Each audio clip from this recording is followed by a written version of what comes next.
مجھے کونیا میں ایک محفل میں بلایا گیا، مگر یہ محبت کی دعوت نہیں تھی، یہ میرے لیے بچھایا گیا ایک جال تھا۔ انہوں نے سوچا کہ وہ مجھے کسی دیوانے سے شرمندہ کرائیں گے۔ میں گیا، مجلس میں بائیں طرف کی ایک مسند مجھے دی گئی۔ میں بیٹھ گیا، کمرے پر نظر دوڑائی، وہاں کونیا کے بڑے لوگ موجود تھے، مدرسے کے عالم، صوفی، درویش، سب۔ پھر ایک دیوانہ اٹھا، شمس میں نے سنا ہے تم عقل کا دریا ہو، تم رازوں کو جانتے ہو، مجھے میری کھوئی ہوئی چیز کا پتہ دو گے؟ میں کونیا میں اپنا گدھا کھو چکا ہوں، بتاؤ وہ کہاں ہے؟ پورے کمرے میں کہہ گونج اٹھے۔ یہی تو وہ لمحہ تھا جس کے وہ منتظر تھے۔ میں نے کہا بیٹھ جاؤ، میں ابھی تمہارا گدھا ڈھونڈ دوں گا۔ پھر میں نے سب کی طرف دیکھا اور سوال کیا، کیا تم میں سے کوئی ہے جس نے کبھی عشق کو نہ جانا ہو، جس نے محبت کا مزہ کبھی نہ چکھا ہو؟ کمرے میں خاموشی چھا گئی، سب سر جھکے تھے، گہری سوچ میں ڈوبے۔ پھر ایک آدمی کھڑا ہوا، ہاں میں نہیں جانتا عشق کیا ہے، میں نے کبھی محبت نہیں کی، میں نہیں جانتا کسی کے لیے دل کیسے دھڑکتا ہے۔ پھر ایک اور شخص کھڑا ہوا، پھر تیسرا۔ میں نے مسکرا کر دیوانے کی طرف دیکھا اور کہا دیکھو تم نے ایک گدھا کھویا تھا، میں نے تمہیں 3 نئے گدھے دے دیے، یہ وہ ہیں جو ابھی تک عشق کے راز سے بے خبر ہے۔ پورا مجمع ساکت ہو گیا، کوئی کچھ نہ بولا، مگر محفل کی ہوا بدل چکی تھی۔ یہ وہ لمحہ تھا جہاں وہ ہار گیا اور میں جیت گیا، مگر حقیقت میں یہ جیت میری نہیں، عشق کی جیت تھی۔ محشر کی آندھی کونیا کی گلیوں کو جلا رہی ہے۔ کیا تم نے کبھی کوئی ایسا عاشق دیکھا جو عشق سے بھر گیا ہو، سیر ہو گیا ہو؟ کیا تم نے کبھی کوئی ایسی مچھلی دیکھی جو سمندر میں رہ کر بھی سمندر سے بیزار ہو گئی ہو؟ جس سماج کو اپنے خوفوں کا سامنا کرنے کی جرت نہیں ہوتی، وہ سب سے پہلے عشق پر لعنت بھیجتا ہے، وہ عشق کو برا بھلا کہتا ہے، کیونکہ حقیقی عشق کی تکمیل ان کی دنیا کو ہلا دیتی ہے۔ وہ عشق سے ڈرتے ہیں کیونکہ عشق کی روشنی ان کے بنائے ہوئے جھوٹے اصولوں کو جلا کر خاکستر کر دیتی ہے۔ جو تصوف کو محض ظاہری رسوم سمجھتے ہیں، وہ عشق کی حقیقت کو کیسے سمجھ سکتے ہیں؟ حقیقی مسلمان عشق سے نہیں ڈرتا۔ مولانا نے اپنی جان کھپا دی کہ وہ اپنے لوگوں کو راستہ دکھا سکے، مگر یہ کونیا کے لوگ، یہ انہیں نہ سمجھے نہ سنبھال سکے۔ یہی لوگ جو ان کے خلاف آج کل بول رہے ہیں، یہی ان کی راہ میں دیواریں کھڑی کر رہے ہیں، یہی لوگ صدیوں بعد ان کے اشعار پر وجد کیا کریں گے۔ کتنا عجیب تضاد ہے۔ وقت گزرتا گیا مگر سازشیں، چغلیاں اور حسد بڑھتا گیا۔ کونیا کے لوگوں کے پاس کوئی کام نہ تھا سوائے فتنہ پھیلانے کے۔ گھروں میں، بازاروں میں، مسجدوں میں، چوراہوں پر، ماؤں کی محفلوں میں بس ایک ہی ذکر تھا، شمس تبریزی۔ جب میں ان کے درمیان سے گزرتا تو ان کی سرگوشیاں بلند آواز میں بدل جاتی، ان کے چہرے زہر آلود لفظوں سے بھر جاتے، جیسے میں نے ان کی سانس چھین لی ہو۔ گالیاں، الزامات، لعنتیں، یہ سب میرے لیے مخصوص ہو چکا تھا۔ جب یہ تلخ لفظ مولانا کے کانوں تک پہنچے تو ان کی آنکھیں بھر آئیں۔ انہوں نے گہری سانس لی اور کہا تم لوگ شمس کے بارے میں جو بھی کہہ رہے ہو وہ صرف اس لیے ہے کہ تم اس سے محبت نہیں کرتے۔ اگر تم اس سے اسی شدت سے محبت کرتے جیسے میں کرتا ہوں تو تم ایک دوسرے کو کچل کر اس کے قدموں پر گرنے کی کوششیں کرتے۔ تم یوسف کے حسن کو دیکھ کر انگلیاں کاٹنے والی عورتوں کے برابر بھی نہ نکلے۔ تمہارے لیے افسوس ہے اور مزید افسوس۔ مہینے بیت گئے، مولانا اب اپنی درس گاہ میں کم جاتے، اپنے شاگردوں کو کم ملتے، اور میں نے بھی انہیں کونیا کے لوگوں سے دور رکھا۔ اب وہ صرف اپنی فیملی سے ملتے اور باقی دن میرے ساتھ گزارتے۔ جب محبت کا دریا بہتا ہے تو وہ کسی انسان کی لگائی ہوئی بندشوں سے نہیں رکتا۔ وہ ایک نایاب ہیرا تھا، اس کا ٹوٹے ہوئے لوہے کے ساتھ کیا کام۔ پھر وہ لمحہ آیا، علاء الدین مولانا کا بیٹا، نہایت ہی سخت مزاج، تیز زبان اور باغی نظر۔ ایک دن جب مولانا میرے حجرے سے نکلے وہ اچانک کمرے میں گھس آیا، لباس سیاہ، زبان سیاہ، اجنبی ڈاکو۔ تم مولانا سے کیا چاہتے ہو؟ میں نے سر اٹھایا اور سکون سے کہا، پہلی بات تم بغیر اجازت اندر گھسے ہو، دوسری بات تم نے سلام نہیں کیا، تیسری بات میرا ایک نام ہے۔ اب آؤ اپنی اصل بات کرو۔ کیا تمہیں بھیجنے والوں میں خود سوچنے کی صلاحیت نہیں تھی کہ انہوں نے تمہیں میرے خلاف بھیج دیا؟ عشق کے چراغ جلتے رہیں گے، نفرتوں کی آندھی آئے گی مگر عشق کے دیے نہیں بجھیں گے۔ یہی وہ آگ ہے جو جل کر بھی راکھ نہیں ہوتی بلکہ روشنی میں بدل جاتی ہے۔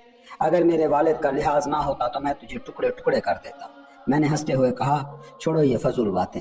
جب کوئی کتا دانت نکالتا ہے تو اس کا مطلب یہ نہیں کہ وہ کاٹنے والا ہے۔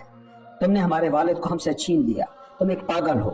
میں نے کسی کو کسی سے نہیں چھینا، اور میں دیوانہ نہیں، بس میں ایک ولی کا دیوانہ ہوں۔ تمہارے والد صرف تمہارے نہیں، وہ اللہ کے دوستوں کے لیے ہیں، اور اللہ کے دوست اللہ کے ولی ہوتے ہیں۔ اب میری خلوت سے نکل جاؤ اور جا کر ان سے کہہ دو جنہوں نے تمہیں یہاں بھیجا ہے کہ میں انہیں نہیں چھوڑوں گا، وہ جو تمہارے والد کے لیے انگلی تک نہ ہلاتے، میں وقت آنے پر ان کے لیے اپنا سر بھی کٹا دوں گا۔ کچھ لوگ مجھے دیوانہ کہتے ہیں، کچھ مجھے ولی مانتے، کچھ میرا مذاق اڑاتے، کچھ میری عظمت کا اعتراف کرتے۔ مجھے اس سے کوئی فرق نہیں پڑتا، لیکن جان لو اگر مولانا کی صفات کو قرآن اور حدیث سے پرکھو تو وہ ولی ہے، اور میں ولی کا ولی ہوں، محبوب کا دوست ہوں۔ مولانا نے مدرسہ مکمل کر لیا تھا،